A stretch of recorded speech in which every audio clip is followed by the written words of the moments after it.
Hello everyone. Today we have Dr. Kritika Murugan with us. Dr. Kritika Murugan is an oncosurgeon having a special interest in breast oncoplasty surgeries. Welcome, Dr. Kritika. Thanks very much. Dr. Kritika, so in your experience, what are the most common type of cancers which you encounter in urban and rural population in India?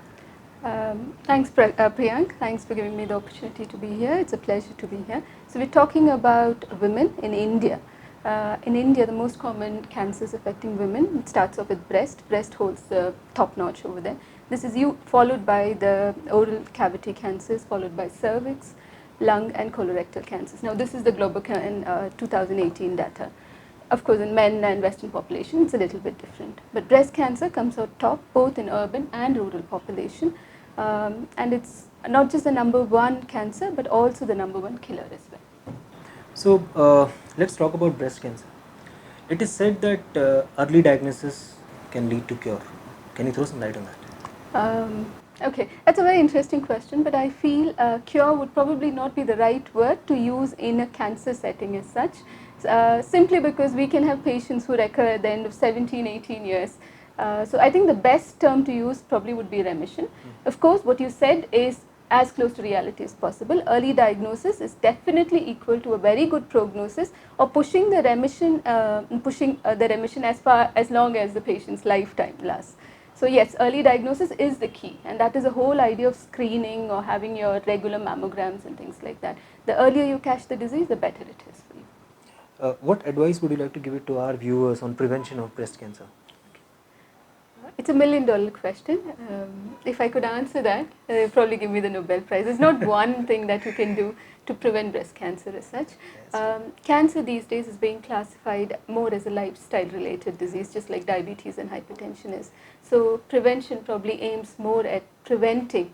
It's about lifestyle modification rather than anything else. And amongst that, you would have things which would control obesity, which would talk about your weight. Now, you don't have to be a size 0, but then try and maintain a steady weight through your life. Amount of smoking, the number of units of alcohol that you have in a week, if these can be controlled, that would all add on to the positive effects of preventing. The other thing I would like to say is WHO usually recommends exercising 20 to 30 minutes 5 times a week. Now, this is one of the guidelines. If you can do more or less, whatever it is, activity seems to help a lot. So these are some of the things that you can do to modify your risk factors. And I think it would help if we all choose to be, all of us want to be healthy, and it would be nice to just go along those lines. If a woman gets diagnosed with breast cancer, is losing the breast only option for them? I'm glad you asked that question, Priyank, because a lot of women do come to you thinking that once they've been diagnosed with breast cancer, losing the breast, or mastectomy as we call it, is probably the only option left. Now, I would like to use this as a forum to actually tell women that breast conservation should be the norm. It should not be the other way around. Saving your breast should be the topmost priority of the treating team.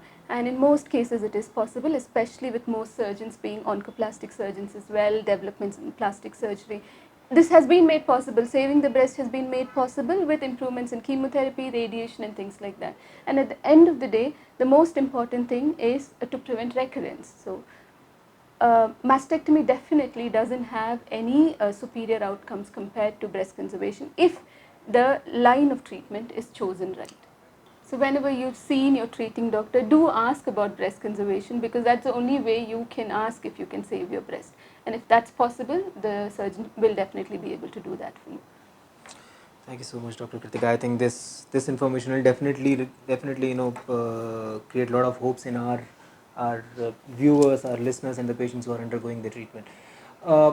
So, is there any message which you want to give it to our viewers, our patients who are listening to us now? If there was one message which I would want to give as a take-home message, I would request all you ladies out there to do a self-breast examination. I think that's the biggest power you have in your hands. Everybody should know what is normal for them and what is not. And for that, you have to start examining your breast. There should be no taboo associated with it. Women who are in their menstruating cycle, who have their periods, should examine their breast a week after their periods every month. You don't have to do it every day. It's a week after your period every month. women who've stopped having their periods can choose one particular day of the month, say the first of every month, and examine it on the same date every month. I think that would be one of the biggest things you can do for yourself. Self-help is probably the best help. Thank you. Thank you so much, Dr. Kritika. Thanks a lot. I'm very sure that this information will help our viewers, our patients who are listening to us to a great deal. Guys, if you have any comments, any questions, don't forget to write it in the comment box. Thank you so much.